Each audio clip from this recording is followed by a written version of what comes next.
अस्मत्श्रीगुरुभ्यो नमः। श्रीमते रामानुजाय नमः।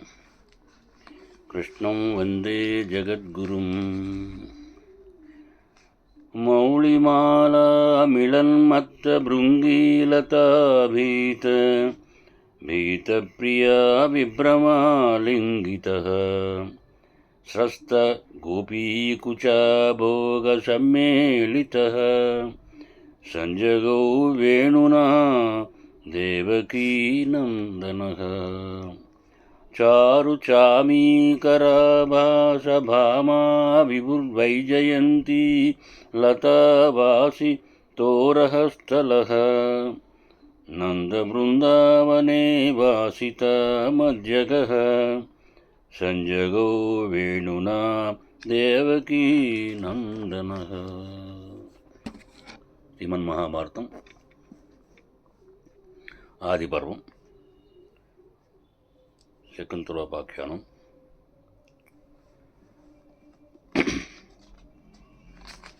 దుష్యంత మహారాజు వేట కోసం వచ్చి అక్కడ కణ్వుని ఆశ్రమాన్ని చూడడం, కణ్వుని ఆశ్రమంలోకి ప్రవేశించడానికి అక్కడ ఉండడం జరిగింది. ఇప్పుడు మనకి ఆ అందమైన తీరాలు, ఆ ద్వీపాలు గల ఆ మాలిని చేత అలంకరింపబడినట్లుగా ఉంది ఆ ఆశ్రమం అంతా కూడా. అది గంగచేత శోభిల్లుచున్నటువంటి నరనారాయణ స్థానంలాగా దుష్యంత మహారాజుకి గోచరమైంది. మత్తల్లర్హిణ సంగష్టం ప్రవివేశ మహద్వనం తత్ర చైత్రరథ ప్రఖ్యం సముపేత్య వరతర్షవ అని. అంటే మదించిన నెమళ్ల క్రీంకారాలతో కుబేరుని చైత్రరథంలా ఉన్న ఆ మహావనంలోకి దుష్యంత మహారాజు ప్రవేశించడం జరిగింది. ఆ గొప్ప గుణసంపద కలిగి ఆ వర్చస్సు చేత చెప్పనలవి కానంతటువంటి ఆ తపోధనుడైనటువంటి కశ్యప గోత్రజుడైనటువంటి ఆ కణ్వ మహర్షిని చూడాలనుకుని రావడం జరిగింది. ఆ గుర్రాలు, ఏనుగులు, ఆ యోధులతో కూడి ఉన్న సేనను ఆ ఆశ్రమ ప్రవేశ ద్వారం వద్దే నిలిపి అక్కడే ఉంచి వాళ్ళతో ఏమని చెప్పాడు, మీరందరూ ఇక్కడే ఉండండి, ఆ తపోధనుడు విరాగి అయినటువంటి కాశ్యప మునిని చూడడానికి నేను వెళ్ళి వస్తాను, నేను వచ్చేటంత వరకు మీరు ఇక్కడే ఉండండి అని అడగడం జరిగింది వాళ్ళందరినీ. అట్లాగే రాజు అమాత్యులతో పాటు రాజసింహాలను కూడా వదిలిపెట్టి పురోహితుడు తోడుగా ఆశ్రమంలోకి ప్రవేశించడం జరిగింది. దిదృక్సత్ర తం ఋషిం తపోరాశిమథావ్యయం బ్రహ్మలోకత్ప్రతీకాసం ఆశ్రమం సోమీక్ష్యస. తుమ్మెదల జోంకారంతో, రకరకాల పక్షి సమూహాలతో బ్రహ్మలోకంలో ఎలా ఉంటుందో ఆ బ్రహ్మలోకం ప్రకాశించేటట్లుగా ఆశ్రమాన్ని చూసి వికార రహితుడైనటువంటి తపోనిదైనటువంటి ఆ కణ్వ మహర్షిని చూడాలని అనుకోవడం జరిగింది. అట్లాగే వివిధ కర్మల యందు ఆ బ్రాహ్మణులు ఆ రుక్కులను పరక్రమాలతో ఉచ్చరిస్తూ ఉండేటటువంటి ఆ రాజు వినడం జరిగింది. ఆ సమయాన్ని చూడటం జరిగింది. యజ్ఞ విద్యను, యజ్ఞాంగ విద్యలను అంటే వేదాంగాలు తెలిసిన వారితో, యజుర్వేదులతో, అట్లాగే మధురమైనటువంటి సామగీతాలతో, నియమ దీక్ష కలిగినటువంటి ఋషులతో, అలాగే భారుండ సామగీతాలతో, అథర్వ శిరోగీతాలతో, జితేంద్రులైనటువంటి మునులతో ఆ ఆశ్రమం శోభిస్తూ ఉండడం చూడడం జరిగింది దుష్యంత మహారాజు. అయితే ఆ అథర్వణ వేదంతో శ్రేష్ఠుడు, ఆ యజ్ఞ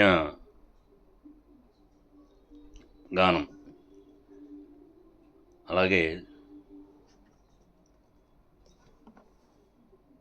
వేద సంహిత అంటే వేదోచ్చారణతో ఆశ్రమం అంతా కూడా ఒక రకమైనటువంటి వైభవంగా జరిగే విషయాన్ని చూస్తూ, అలాగే మరికొందరు బ్రాహ్మణులు శబ్ద సంస్కారం సంయుక్తంగా వేదోచ్చరణలు చేస్తుంటే ఆశ్రమం మరొక బ్రహ్మలోకంలా ప్రతిబింబించడం దుష్యంత మహారాజు చూడడం జరిగింది.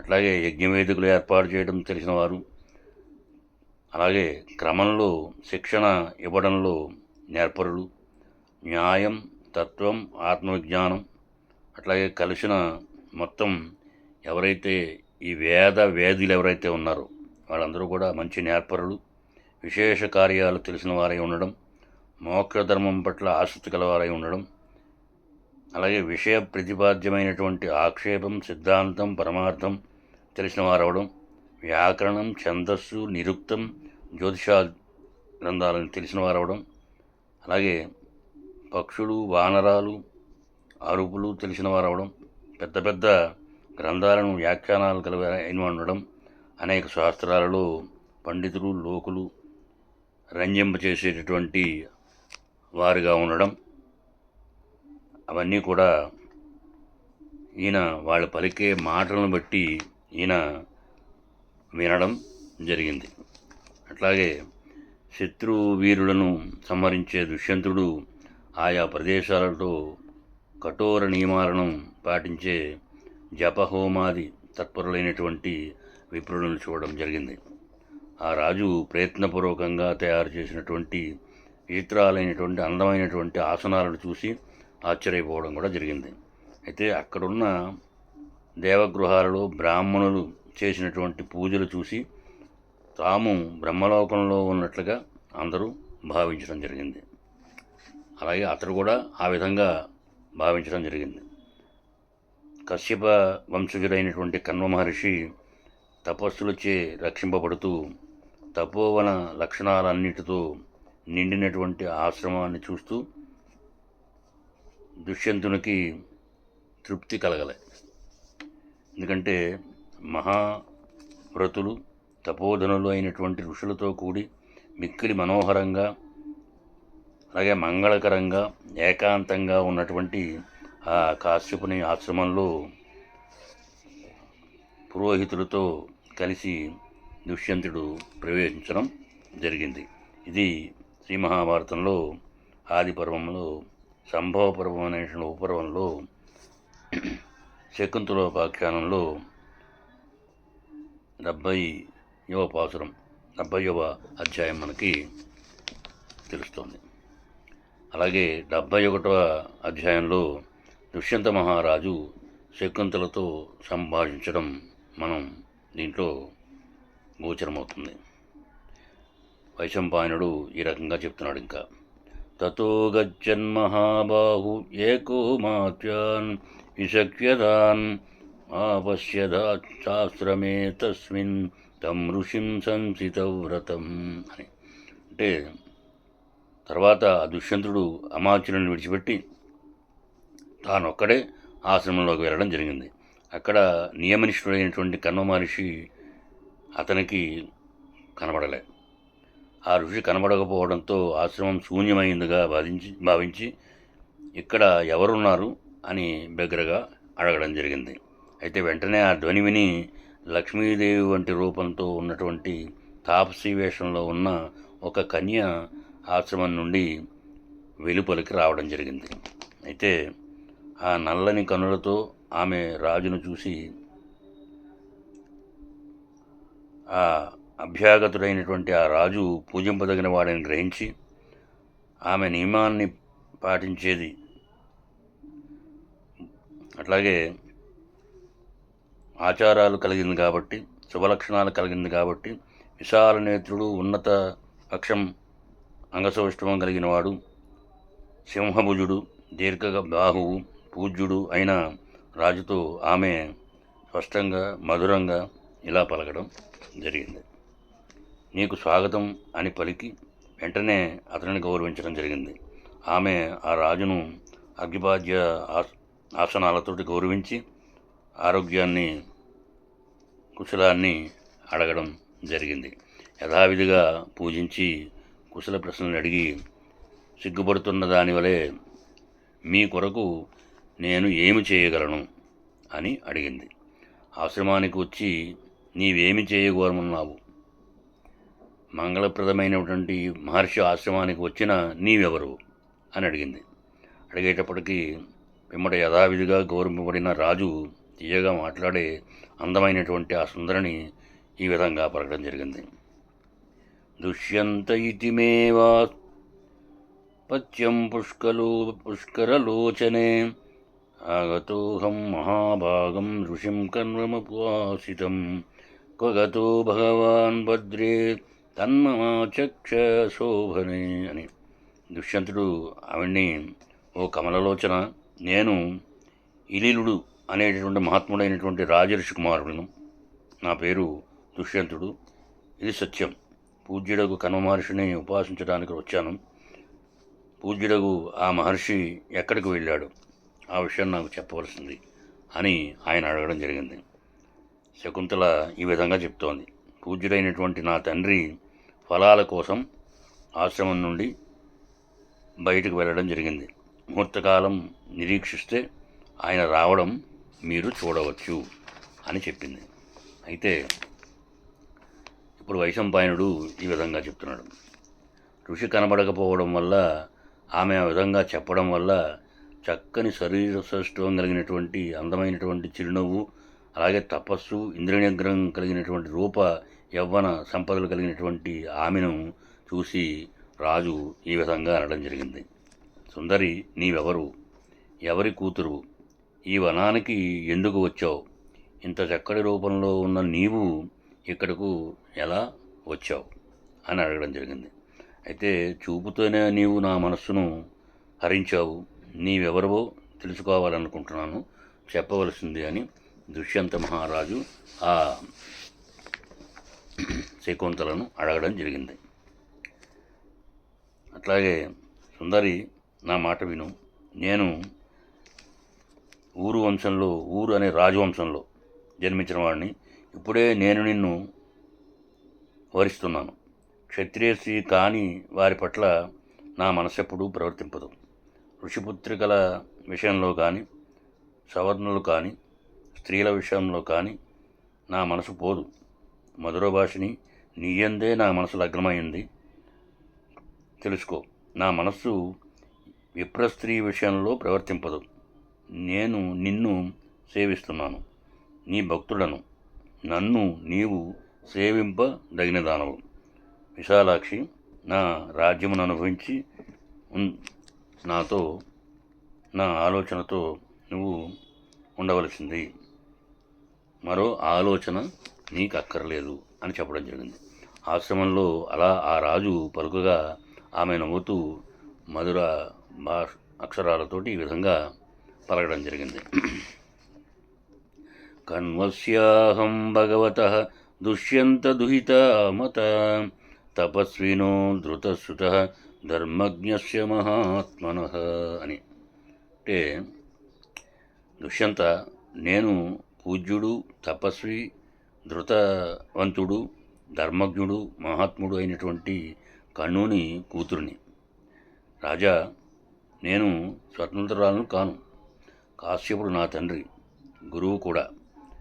నీవు అతనినే ప్రార్థించు. స్వేచ్ఛగా అనుచితంగా ప్రవర్తించడం తగదు అని ఆవిడ చెప్పింది. అప్పుడు దుష్యంతుడు ఈ విధంగా అంటున్నాడు.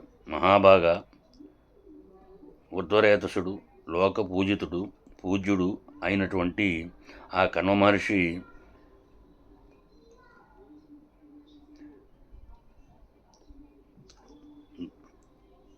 నడవడి నుండి చలిస్తాడేమో కానీ ఈ మహర్షి మాత్రం చలింపడు. నీవు అతనికి కూతురెలా అయ్యావు? నాకు చాలా పెద్ద సందేహం కలుగుతోంది. దాన్ని తీర్చగలదానివి నీవే అనడం జరిగింది. అయితే అవును శకుంతల అనగానే ఆవిడ ఇలా చెప్తోంది. రాజా, ఈ ఋషి రాక నా కొరకు ఎలా జరిగిందో, అట్లాగే మునుపు నా రాక ఎలా జరిగిందో, ఈ మునికి కూతురిని ఎట్లా అయ్యానో యథార్థంగా చెప్తాను వినమని చెప్పింది. వేరొక విధంగా ఉన్న తన్ను గూర్చి మరొక విధంగా మహాత్ముల దగ్గర చెప్పేవాడు పాపాత్ముడు, మూర్ఖుడు, దొంగ, ఆత్మవంచకుడు అవుతాడు. అందుకని ఉన్నది ఉన్నట్లుగా నేను నీకు చెప్పదలిచాను. రాజా, ఒకానొక ఋషి ఇక్కడికి వచ్చి ఒకనాడు నా జన్మ గురించి ప్రశ్నించడం జరిగింది. నీవు ఊర్ధ్వరేతస్సుడు ఎలా అయ్యావు? ఈ శకుంతల ఎలా వచ్చింది? నీకు ఈమె కూతురు ఎట్లా అయింది? కాశ్యప, నాకు విశదంగా చెప్పు అని అతనికి అడిగినప్పుడు పూజ్యుడైనటువంటి కాశ్యపుడు చెప్పిన ఆ విషయం నేను నీకు చెప్తున్నాను అని చెప్పడం జరిగింది. ఆ కనువుడు ఆయనకి ఈ విధంగా చెప్పడం జరిగింది. పూర్వం ఒకప్పుడు విశ్వామిత్రుడు గొప్ప తపస్సు చేయసాగాడు. దానివల్ల దేవగణాధిపుడైనటువంటి ఇంద్రుడు మిక్కిలి సంతాపం చెందడం జరిగింది. ఎందుకంటే తపస్సు చేత అధికమైన శక్తితో ఈ విశ్వామిత్రుడు నన్ను ఈ ఇంద్రస్థానం నుంచి పడగొట్టునేమో అనేటటువంటి భయం దేవేంద్రుడికి. అందుకని ఆ భయంతో దేవేంద్రుడు ఆ మేనకతో, అక్కడ ఉన్న మేనకతో ఈ విధంగా అనటం జరిగింది. మేనక, అప్సరలలో దివ్య గుణాలతో నీవు గొప్పదానవు. నాకు శ్రేయస్కరమైనవి పనిని నీవు చెయ్యి. ఆ పని చెబుతాను, విను. సూర్యునితో సమానంగా ప్రకాశించేటటువంటి ఈ విశ్వామిత్రుడు ఘోరమైన తపస్సు చేస్తూ నా మనస్సును వణికిస్తున్నాడు. అంటే సుందరి, ఈ విశ్వామిత్రుని చలింపజేసేటటువంటి భారం నీది. ఇతడు కఠోర నియమం కలిగినవాడు, జయించడానికి శక్యం కానివాడు, ఉగ్రమైన తపస్సులో ఆరితేరినవాడు. అందుకని అతను నన్ను నా స్థానం నుండి పడగొట్టడానికి వీలు లేకుండా నీవు వెళ్ళి అతనిని ప్రలోభపెట్టి అతనిని తపోభంగం కలిగించి నాకు ఉత్తమమైనటువంటి విఘ్న నివారణం చేయవలసింది అని. సుందరి, నీ రూపం చేత, యవ్వనం చేత, సౌందర్యం చేత, చేష్టల చేత, చిరునవ్వుల చేత, తీయని మాటల చేత అతనిని ప్రలోభం పెట్టవలసింది. అతని యొక్క తపస్సును మరణించవలసింది, తపస్సు నుండి అతనిని మరణించే యోచన చేయవలసింది అని చెప్పగా మేనకి ఈ విధంగా అంటోంది. దేవరాజా, పూజ్యుడైనటువంటి విశ్వామిత్రుడు మహా తేజస్వి కదా, మహాతపస్వి కదా, కోపిష్టి కూడా కదా. అతని స్వభావం మీకు కూడా తెలుసు కదా. ఆ మహాత్ముని తేజస్సుకు, తపస్సుకు, క్రోధానికి మీరు కూడా భయపడుతున్నారు అంటే మరి నేను ఇంకా ఏ విధంగా వెళ్ళగలను? ఏ విధంగా భయపడకుండా ఉండగలను? అతడు మహాత్ముడైన వశిష్ఠుని తన ప్రియమైన కొడుకుల నుండి విడదీసినవాడు కదా. క్షత్రియ జాతిలో పుట్టి తపోబలంతో బ్రాహ్మణుడైనాడని తెలుసు కదా. లోతులైనటువంటి నదిని స్నానం చేయడం కష్టమయ్యేంత నీటితో నిండిన నాడు దానినే జనులు కౌశిక అని పిలుస్తారు కాబట్టి. అందుకని నీరు తక్కువగా ఉన్న నదిలో స్నానం చేయడం గొప్ప విషయం. కానీ నీరు ఎక్కువగా ఉన్న దాంట్లో స్నానం చేయడం అన్నది కౌశికము అనే పిలుస్తారు దాన్ని. అందుకని కౌశికలు ఆయన. అందుకని పూర్వం ఒకప్పుడు కష్టకాలంలో విశ్వామిత్రుని భార్యను శాపవశం వల్ల వ్యాధుడైన ఉన్నటువంటి ధర్మాత్ముడైనటువంటి రాజఋషి మతంగుడు పోషించడం జరిగింది కదా, త్రిశంకుడు ఆయనే. అందుకని అతీతకాలే దుర్భిక్షే అఖ్యేత పురదాశ్రమం మమిపారేతి సజ్జ వైవాసు చక్రే తదా ప్రభు అని. అంటే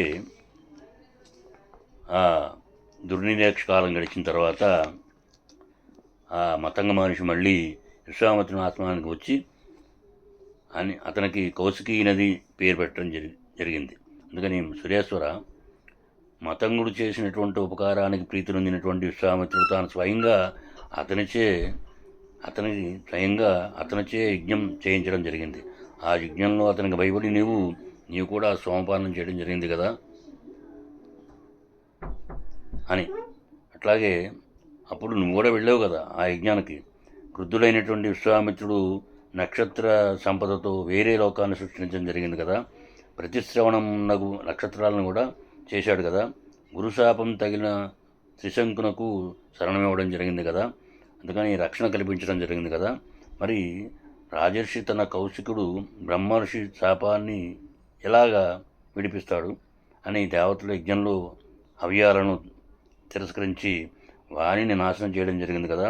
అప్పుడు విశ్వామిత్రుడు మళ్ళీ యజ్ఞయాగాలను సృష్టించి త్రిశంకునకు స్వర్గానికి పంపడం జరిగింది కదా, ఇంత గొప్పవాడు కదా అని ఆ విశ్వామిత్రుని యొక్క వైభవాన్ని గొప్పతనాన్ని ఆ మేనక ఆ ఇంద్రునికి చెప్పడం జరిగింది.